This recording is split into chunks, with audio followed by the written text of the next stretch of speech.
Hi guys, welcome back to my channel, and today guys I'm gonna be sending my I-751 petition to remove conditions on residence via FedEx, and I'm also gonna be sharing what's inside in it and how I assemble my packet.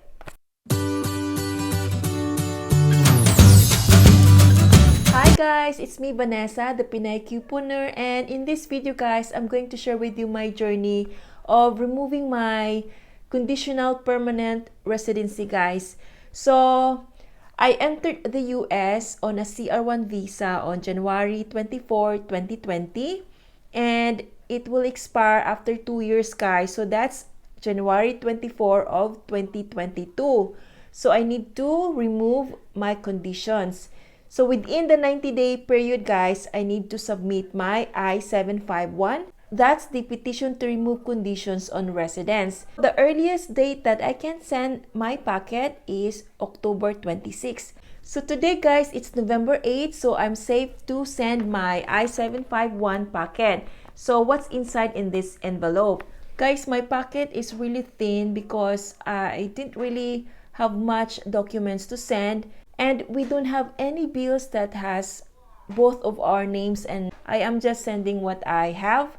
So first, I printed the G1450 because we are using credit cards for our payment guys. So it's an authorization for credit card transaction. Next guys, I printed the G1145.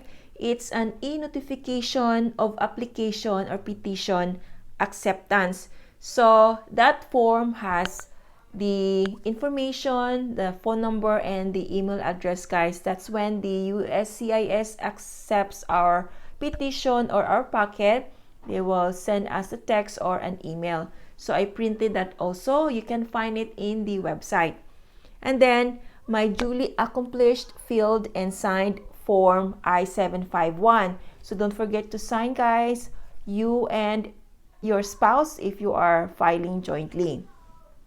And then I photocopy the front and back of my permanent resident card and a copy of my passport, because I changed my passport name guys from maiden name to married name. So in this petition guys, I am using my married name.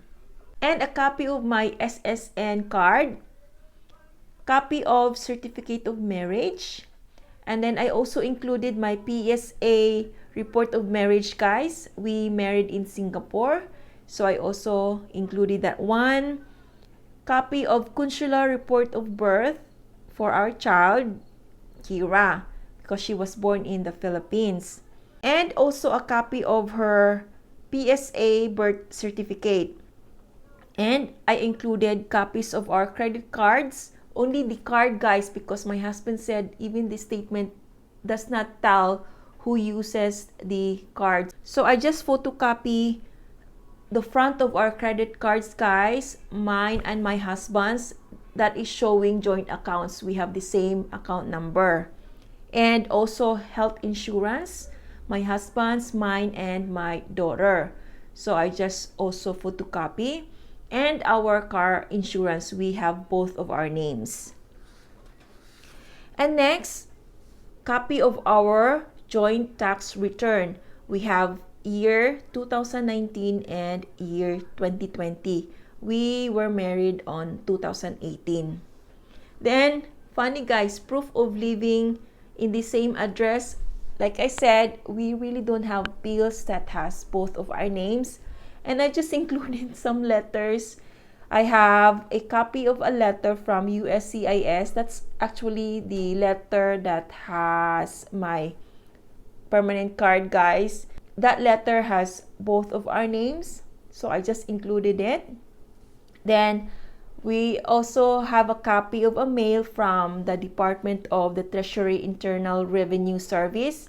That letter also has both of our names, so I also included that. And we received a copy of a letter invitation from my friend in Nebraska, so I also included that one guys. And a copy of our Columbus Zoo family membership. That card also has both of our names, so I also included that. And some statements of accounts, guys, even if only my name. So I just also included that, guys, because I really don't have much documents, guys. So I just included a statement of account from women's physicians in OBGYN when I had my checkup, and a copy of healthcare summary from our health insurance, and more photos. So I just provided them lots of photos, guys. So when I arrived January 2020, I provided them photos from February 2020 up until October of 2021. And I placed those photos in a bond paper and put some captions and descriptions of the photo. So this is how I did with my photos, guys. So I just placed them in one bond paper and I put dates and captions here. See, guys, so thick. So these are all photos, and my documents is just like this, guys. See, so thin. Ay. But I'm just hoping that this all suffices and enough for USCIS. And I also included a cover letter signed both me and my husband, guys, because we are filing jointly. So I also have to mention, guys, that I use a sticky tabs in my packet. For example, like this, guys, I use numbers because in my cover letter, I also use numbers. Like here, I am including the following. Number 1 is Form G1450. So I also put number 1 in my G1450 form. So that's about it, guys. That's all that is inside my packet. So we now arrive in the authorized FedEx center, and it's also walking distance from home. Hey guys, so I already sent my packet via FedEx and I paid $17.95. Ooh, so expensive. But it's okay. The expected arrival will be on Thursday, November 11. So let's wait, guys.